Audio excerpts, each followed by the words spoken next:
Welcome to the channel. In this video, I'm going to be showing you how to make a firing tank in the style of those that I post on social media. And to do this, we're going to use this amazing new kit that I've developed for sale on my website. So without further ado, let's jump in and let's take a look at it and see what you get.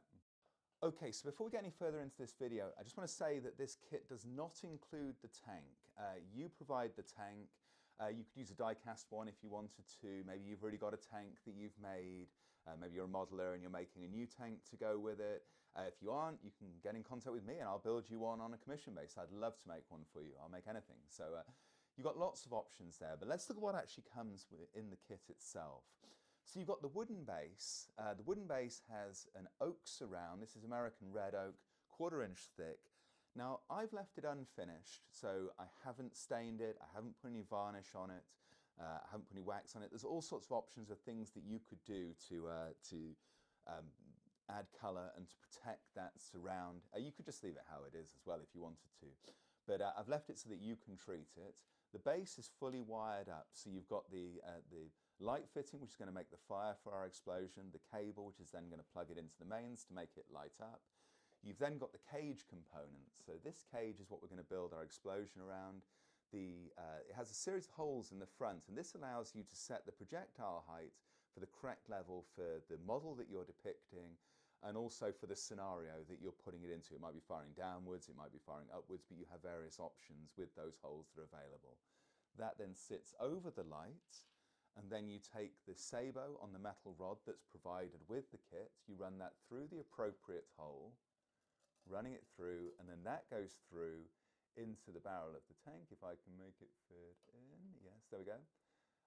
And so there we go. There we've got the fundamentals of the firing tank. Now, if I turn that on, you can see the effect with just the lit up without any of the fireball. So this is fundamentally what we've got going on inside the tank. Now, how do we make it look like a fireball rather than a light bulb inside some plastic? Okay, well, with the kit, you get this polyfill cuddly toy filling. Now, I'm going to take this off the tank. I'm also going to turn the light off. Okay, so I'm taking the cage, and what I'm doing is I'm just taking clumps of the provided cuddly toy filling, and I'm just poking it around it. I'm putting it into the holes. The little pins on the top stop it sliding off.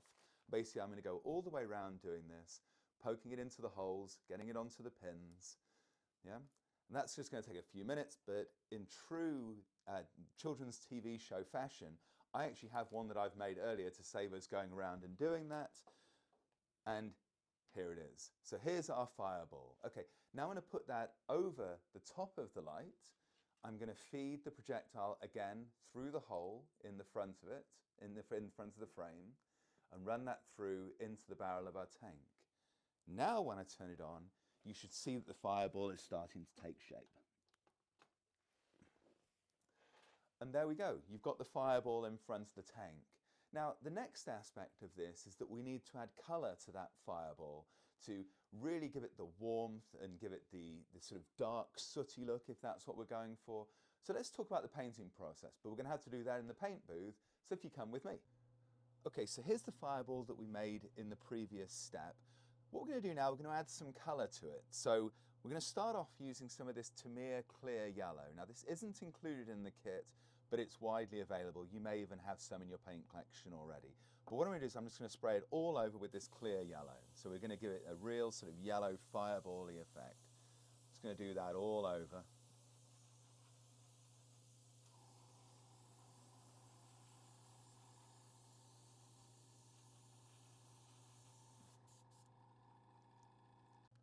Okay, so we've got our fireball completely covered in yellow now. Now, for this step, next step, check your references. Different tanks seem to have different dirtiness in their propellant that they use, but we're going to add some black soot into there, and for this, I'm going to use this Tamiya XF1.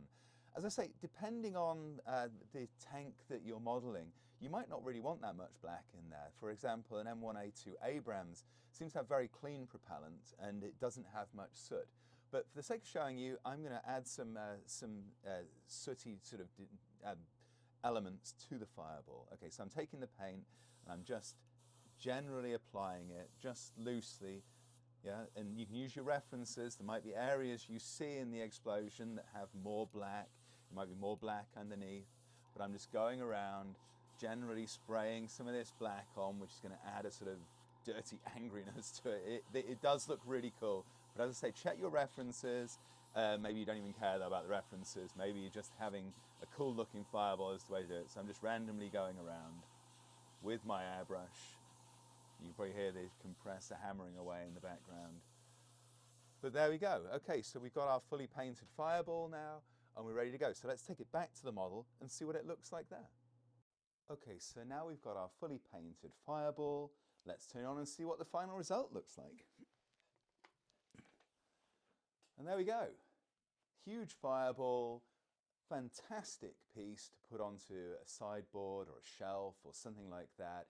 It really brings great light and warmth to any room. So I thoroughly encourage you to give this a go. The kit makes it super easy. Get one today.